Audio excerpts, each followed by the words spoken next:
Bonjour ou bonsoir, dépendamment de l'heure à laquelle vous suivez cette vidéo. J'espère que vous allez bien. Elle sera, je crois bien, l'une des plus longues vidéos que j'ai eu à faire, mais je vous prie de suivre jusqu'à la fin car les informations que je vais partager dans cette vidéo sont très importantes. Ça faisait un moment que je pensais à faire cette vidéo, que je fais d'ailleurs en ma personne de professionnelle de ressources humaines ainsi que conseillère de carrière professionnelle. Et il y a beaucoup des exemples que je vais vous partager, des réalités de vie.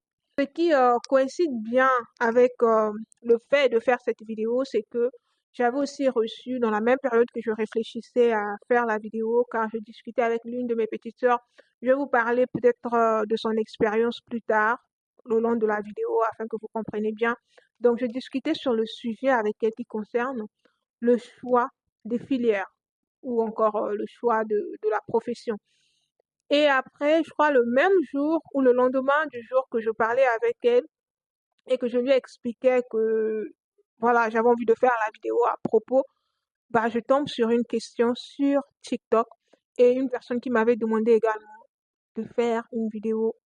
Elle avait précisé de la faire sur YouTube et c'est d'ailleurs la raison pour laquelle je vais poster cette vidéo sur YouTube. Donc, si vous n'êtes pas encore abonné, abonnez-vous, likez, partagez la chaîne à d'autres personnes parce que les webinars et autres, je les fais également sur ma chaîne YouTube.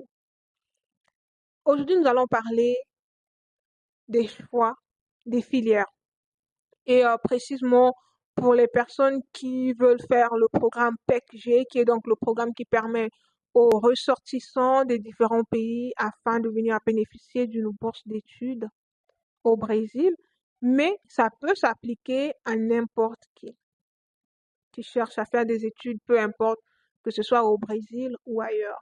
Ce qui me réjouit parce que je suis très contente de faire cette vidéo, c'est aussi parce que c'est l'une des raisons premières pour lesquelles j'avais décidé de créer du contenu sur TikTok ou encore voilà sur YouTube et autres. C'est donc aider les personnes à faire un bon choix, du moins le meilleur choix en fait, ou un choix beaucoup plus réfléchi de leur filière d'études ou encore de leur vie professionnelle. Étant professionnelle des ressources humaines, je travaille avec plusieurs personnes de différents domaines variés. Je communique avec des gens de tout genre, que ce soit des personnes qui viennent d'entrer dans la vie professionnelle ou encore des personnes qui sont déjà dans la vie professionnelle qui cherchent à changer de filière ou à changer de poste. Je suis vraiment exposée à cela. Et s'il y a une chose que je peux vous dire, c'est qu'il y a plusieurs personnes qui font des choix de filière d'études, mais plus tard, quand ils arrivent dans la vie professionnelle, ils ont du mal à se retrouver.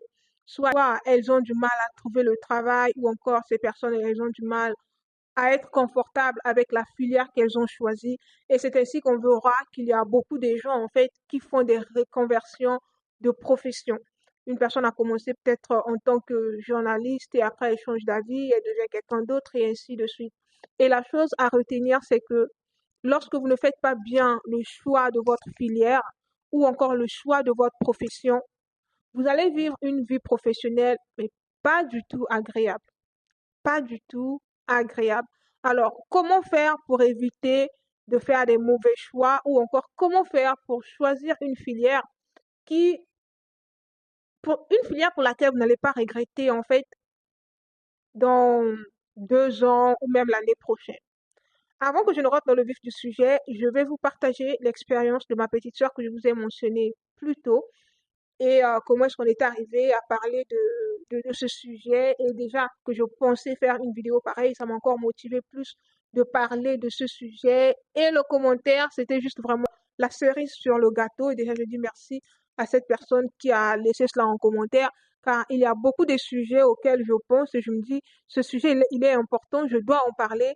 Mais après, je suis pas sûre si vraiment les gens en ont besoin. Et cette question, c'était juste un coup de pouce de plus, en fait, déjà à la motivation que j'avais. Donc, grand merci à la personne qui avait posé la question. Si je veux rechercher son commentaire, je vais ajouter à la vidéo parce que je ne me souviens pas du nom. Donc, on va parler de ma sœur. Elle est venue au Brésil pour venir étudier effectivement grâce au programme PECG. Et quand elle est arrivée au Brésil, elle avait choisi la radiologie.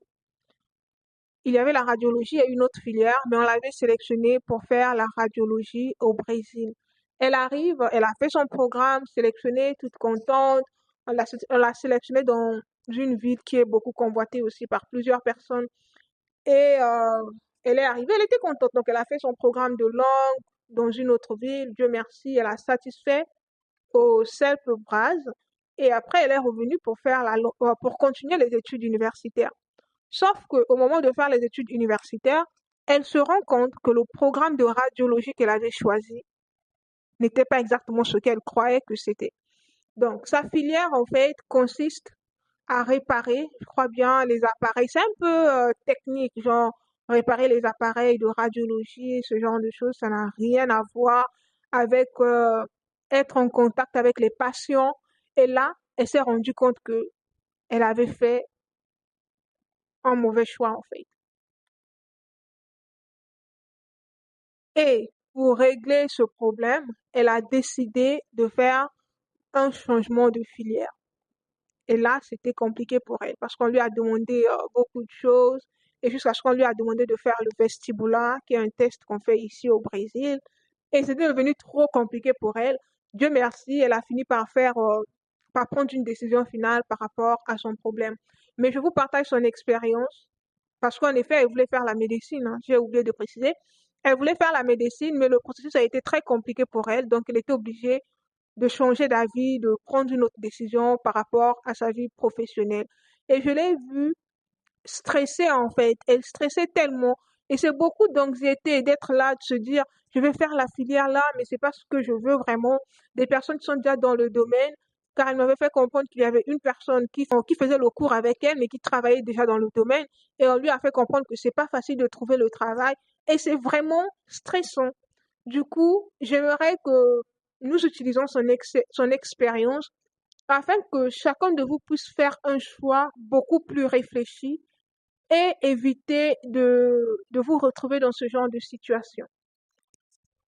En discutant avec plusieurs personnes, que ce soit les personnes qui sont déjà au Brésil pour faire leurs études universitaires ou encore les personnes qui ne sont pas encore au Brésil, il y a une chose que j'ai remarquée, c'est que beaucoup sont de personnes qui font la procédure du PECG juste pour sortir du pays.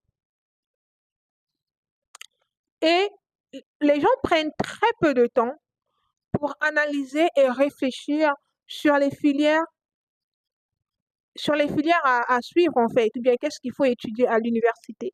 On ne prend pas assez de temps pour réfléchir là-dessus. Et lorsqu'on ne réfléchit pas assez là-dessus, et aussi on ne lit pas activement les filières que nous choisissons, ou on ne cherche pas à comprendre dans cette filière-là, où est-ce que ça va m'emmener? Qu'est-ce que je peux devenir dans la société ou quelle sera ma profession après avoir fait des études dans ce domaine? On se retrouve dans des situations où au final on devient stressé parce que quand on arrive sur le terrain, on pose les questions, on se rend compte que ce qu'on croyait en fait, ce n'est pas la réalité qui nous attend sur le terrain. Et là, on stresse, on se met dans la procédure de vouloir changer de filière, ce qui n'est toujours pas évident. Changer d'université, ce n'est toujours pas évident. On fait le choix à la hâte. Et entre-temps, souvenez-vous que vous êtes à l'étranger. Vous avez la pression parce que vous savez que les parents sont en train de payer le loyer. Il y a une pression de temps qui est là. Les années passent. Il y a d'autres personnes avec qui on est venu au même moment qui sont en train d'avancer dans leur choix ou dans leurs études. Et moi, je suis encore là, perdue. Je ne sais pas quoi faire.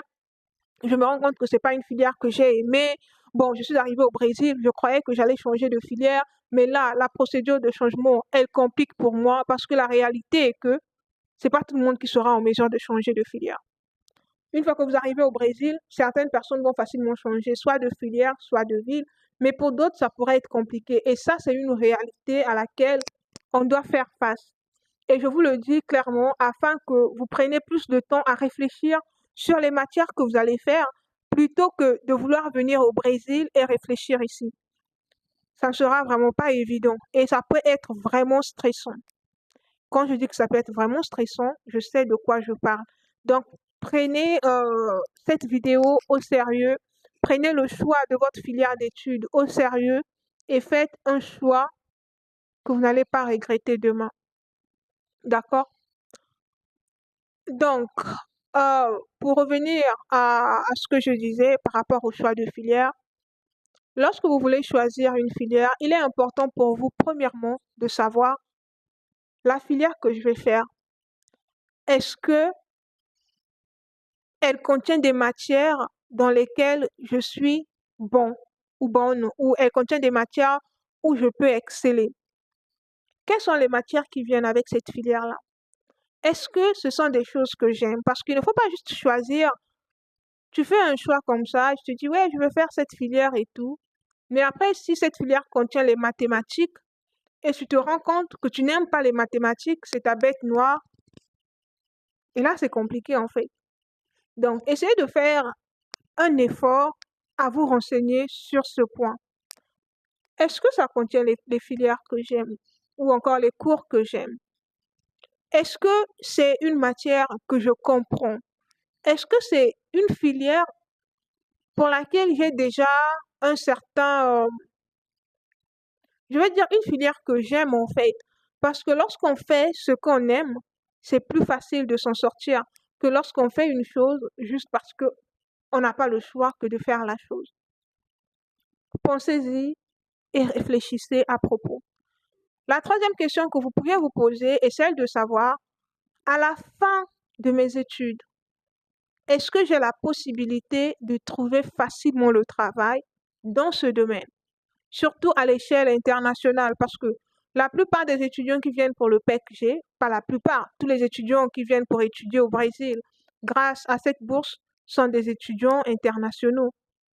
Donc, quand tu es une personne qui vient hors du Brésil, est-ce que tu as les projets de repartir dans ton pays dans 2 matins ou encore de changer de pays après avoir fini ses études au Brésil? Est-ce une filière qui peut me permettre de travailler dans n'importe quel pays sans pour autant avoir beaucoup de complications? Ça, c'est la troisième, je crois bien, question que vous pouvez vous poser. Et la prochaine question que vous allez vous poser est de savoir comment est-ce que ça se passe dans le monde professionnel par rapport à cette filière. Est-ce qu'on recrute activement dans ce domaine? Aurais-je la facilité de trouver un travail ou un stage dans ce domaine? Est-ce que j'ai les compétences acquises pour travailler plus tard dans ce domaine? Car il y a des domaines qui peuvent être très stressants. Et il y a beaucoup de gens qui ont choisi des cours, ces personnes-là, elles ont fait leurs études, elles ont brillé, elles ont excellé. Mais quand elles arrivent dans le monde du travail, elles trouvent aussi le travail sans problème. Mais avec le temps, en travaillant, tu te rends compte que c'est un travail qui est trop stressant pour toi et tu n'aimes pas travailler sous pression. Ou encore, tu te rends compte que c'est un travail en fait qui n'est pas ce que tu imaginais que c'était. Et là, c'est compliqué. Il va falloir faire une reconversion de carrière. Alors, le choix de votre vie professionnelle de demain doit se faire maintenant et aujourd'hui, pendant que vous voulez vous lancer dans le choix de votre filière au niveau de vos études universitaires. C'est très important. Ce que je vous dis, ce sont des choses qu'on en parle peu, mais c'est vraiment la réalité sur le terrain. C'est la réalité de la vie adulte, en fait. Asseyez-vous, réfléchissez, posez-vous les bonnes questions. Et aussi, il y a des personnes qui se disent, écoute, je vais au Brésil, je vais faire ma formation là-bas, j'ai les intentions d'y rester. À ce moment-là, bah, à examiner, faites des recherches. Est-ce que c'est un travail c'est une filière pour laquelle je peux facilement trouver le travail au Brésil? Comment est-ce que ça se passe? Vous savez, donc, réfléchissez juste autour de tout cela et pensez aussi au salaire parce que il y a des filières pour lesquelles, même si tu as ton master, tu n'auras pas le même salaire qu'une personne qui a fait la même filière et qui a la licence en fait. Il y a des filières, de par leur nature, elles payent bien. Donc, pensez-y.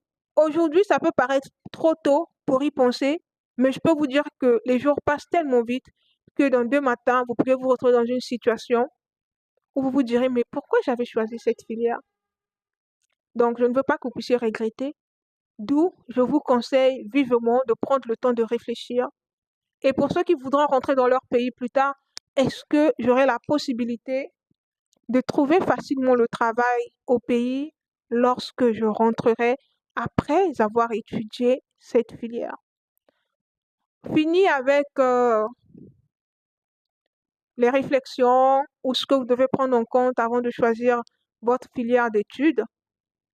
Je vais essayer cette fois-ci de vous donner quelques filières que vous pouvez choisir dépendamment de vos choix, de vos préférences de vie. Voilà, juste pour aider certaines personnes. Je ne sais pas vous dire qu'est-ce que ces filières-là vont... Enfin, je ne sais pas vous dire comment est-ce que vous pourriez vous adapter plus tard par rapport à votre pays et autres, mais ce sont des filières qui sont quand même intéressantes et pour lesquelles je pense que si vous les choisissez, bah, ça vous aidera quand même à aller quelque part et à trouver un travail sans beaucoup trop d'efforts, si je peux le dire. Pour ce, nous passons à la deuxième partie de notre vidéo. La première partie consistait donc de vous emmener à réfléchir avant de faire le choix. Et la deuxième partie ici, je vous parle de quelques filières que vous pouvez prendre en compte. D'accord? Alors, ces filières, on va commencer avec les personnes qui ont fait les études scientifiques au lycée. Voici les filières qui sont idéales pour les étudiants qui ont étudié, par exemple, les mathématiques, physique, chimie, la biologie au lycée. On va commencer avec l'ingénierie. Si vous souhaitez faire ingénierie, vous pouvez choisir, par exemple, génie civil, génie électrique, génie mécanique et génie de l'environnement. Et pour des personnes qui veulent faire informatique et technologie, vous pouvez choisir comme filière sciences informatiques, cybersécurité, intelligence artificielle, développement de logiciels. Et pour ceux qui veulent se diriger dans le domaine de la médecine et la santé, vous pouvez faire médecine générale. Et d'ailleurs, médecine générale, c'est un domaine que plusieurs personnes choisissent de venir faire ici au Brésil. Et aussi, c'est un domaine qui est très cher dans la plupart des pays. Mais le Brésil vous donne la possibilité de faire des études en médecine générale gratuitement. Il y a l'orthodontologie, qui est donc pour devenir dentaire. Il y a la pharmacie qui est aussi intéressante. Il y a les sciences biomédicales aussi qui sont intéressantes. Nous allons passer au niveau des sciences naturelles et environnementales. Sciences naturelles et environnementales, dont nous avions la biologie, la chimie, la physique. Il y a les sciences de l'environnement et il y a la géologie. Dans ce domaine, il y a très peu de personnes, personnellement, que je connais qui font ce domaine-là. Mais essayez quand même de faire des recherches à propos, car il y a beaucoup de domaines qui sont très rares, que les gens ne prêtent pas attention, mais qui quelquefois payent bien et qui peuvent vous aider aussi à vous en sortir. Et ensuite, nous allons voir la prochaine catégorie, c'est donc les mathématiques et statistiques. Vous pouvez faire les mathématiques appliquées, vous pouvez faire les statistiques et actuariat. Voilà. Et il y a l'agronomie et sciences alimentaires. Donc, vous pouvez être génie agricole, vous pouvez faire les études en génie agricole, en sciences alimentaires et en agroécologie. Il y a beaucoup de pays en Afrique de nos jours, on fait tout ce qui est agroécologie et autres. Donc, si vous souhaitez un jour travailler dans ce domaine ou encore développer ce secteur dans votre pays, bah, vous pouvez y penser. En tout cas, faites des recherches. Je vous encourage de faire des recherches plus anticipées afin que vous puissiez mieux décider par rapport à tout ce que j'ai cité, quelle est la filière qui vous conviendra. Je vais également écrire cela. Je vais laisser cela en description de cette vidéo afin que vous puissiez voir de quoi est-ce que je parle et faire des recherches plus approfondies. Alors, là, là, on va parler des personnes qui ont fait des études de la filière littéraire, lettres et sciences humaines. Les études littéraires, c'est bien, c'est intéressant, mais je pense qu'il y a beaucoup de choses dans les études littéraires qui sont fermées en fait. Personnellement, je pense que c'est un domaine qui est un peu fermé car la plupart des personnes qui choisissent les études littéraires sont des personnes qui sont plus dans le droit, ils veulent devenir avocat, le journalisme, mais le droit, par exemple, c'est un peu complexe. Selon moi, je pense que c'est un peu fermé parce que si vous faites le droit ou vous souhaitez devenir avocat, ici au Brésil, vous faites les études en droit au Brésil, ça veut dire que vous allez apprendre le droit brésilien. Alors, est-ce que vous avez les intentions de rester au Brésil, d'y travailler et d'y vivre, ou vous souhaitez rentrer dans votre pays? Si vous souhaitez rentrer dans votre pays, ça veut dire que le droit dans votre pays, il change. Il n'est pas exactement comme au Brésil. Est-ce que ça sera avantageux pour vous? C'est vraiment à ce moment-là que vous allez devoir vous poser les bonnes questions. D'où je vous ai dit au début de la vidéo, posez-vous les bonnes questions avant de faire le choix de vos filières ou encore de votre carrière professionnelle. Que cela ne tienne, on va parler des filières pour des personnes qui ont fait lettres ou voilà, les études littéraires. Alors, pour ceux qui ont étudié la philosophie, l'histoire, les langues ou les sciences sociales, donc les lettres en général, la première catégorie des filières, il y a le droit et les sciences politiques. Et ce que vous pouvez faire, c'est qu'on pouvez faire vous pouvez vous inscrire pour une formation en droit international, sciences politiques, relations internationales. Et le prochain point, nous avons communication et médias. Donc, dans communication et médias, vous pouvez faire soit le journalisme, publicité et marketing, communication sociale, production audiovisuelle. Et nous avons troisième catégorie, les langues et littérature. Donc, il y a les langues étrangères que vous pouvez également faire, comme l'anglais, français, espagnol, portugais, en tout cas. Il y a toute une variété de langues que vous pouvez faire. Pendant que j'en parle, il y a une personne qui est en train de faire des études en, en langue étrangère avec pour spécialité l'anglais. Et ma petite sœur me demandait, elle me dit, mais qu'est-ce que tu en penses de ça? Est-ce que tu penses que la personne aura la facilité de trouver le travail?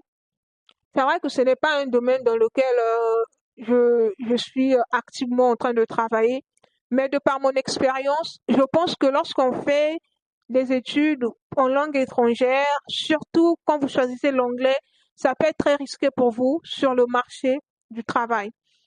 Pourquoi? Simplement parce qu'il y a plusieurs personnes qui parlent anglais déjà. Et aussi, vous allez devenir quoi? Par exemple, si vous souhaitez devenir interprète, là, vous devez vous rendre compte que le marché est très serré parce qu'aujourd'hui, non seulement que l'anglais est une langue qui est quasiment parlée par tout le monde, ce qui vous fait déjà une grande compétition, mais aussi il y a la technologie avec l'invention des appareils qui permettent aux gens de communiquer, deux personnes qui parlent des langues différentes, mais elles peuvent communiquer sans pour autant avoir besoin d'un interprète parce qu'elles ont un appareil qui leur permet de comprendre les langues des autres.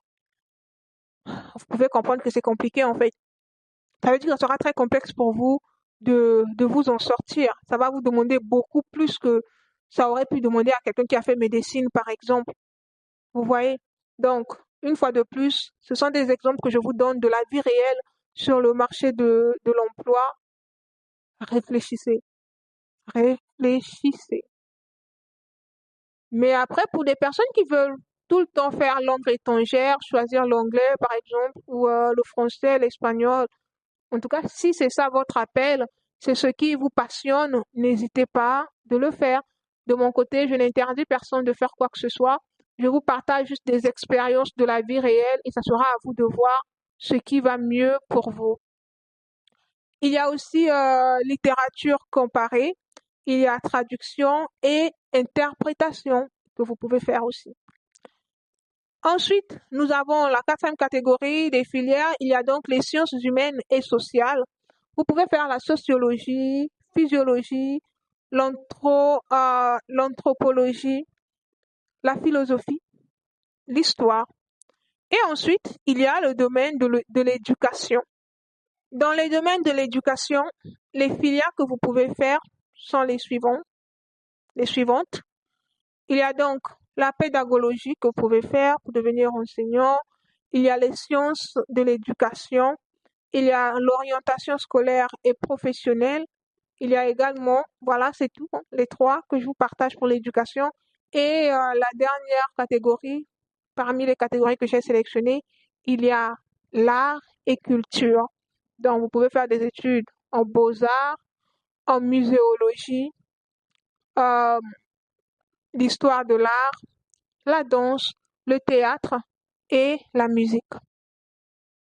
Pour conclure cette vidéo, voilà ce que je pourrais vous donner comme conseil en tant que professionnel des ressources humaines qui recrute activement pour plusieurs postes.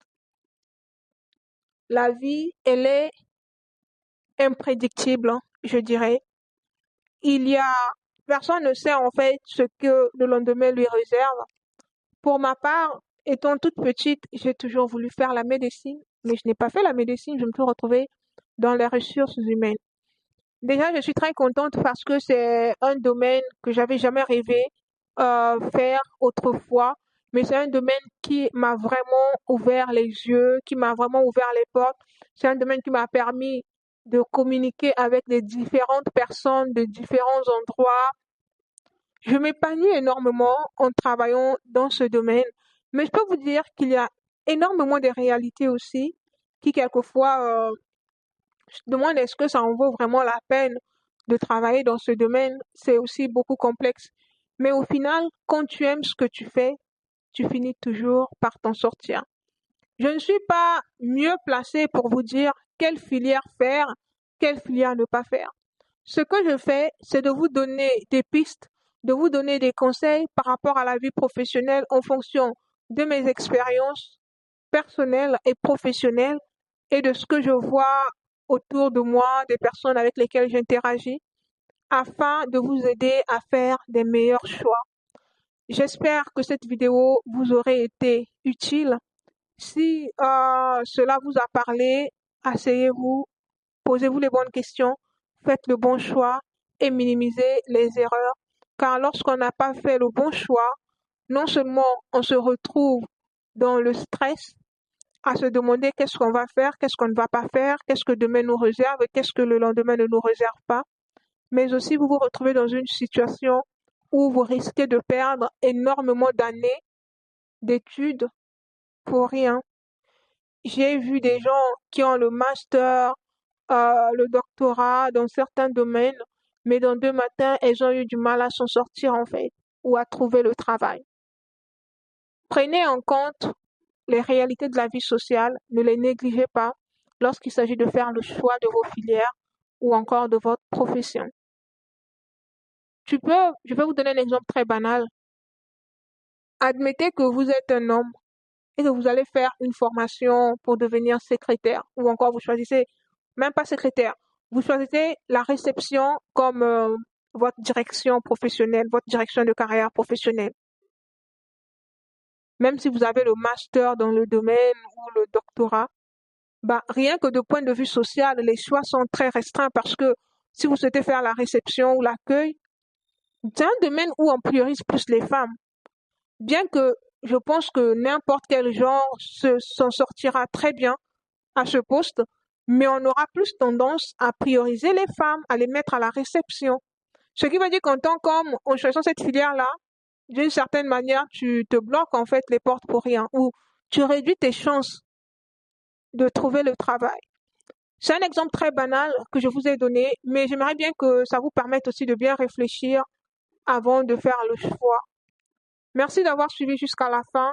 Merci de vous abonner à ma chaîne YouTube et n'hésitez pas à la partager à beaucoup d'autres personnes. Et c'est ici qu'il y aura des webinaires, qu'il y a toujours eu des webinaires d'ailleurs. Prenez bien soin de vous. Au revoir.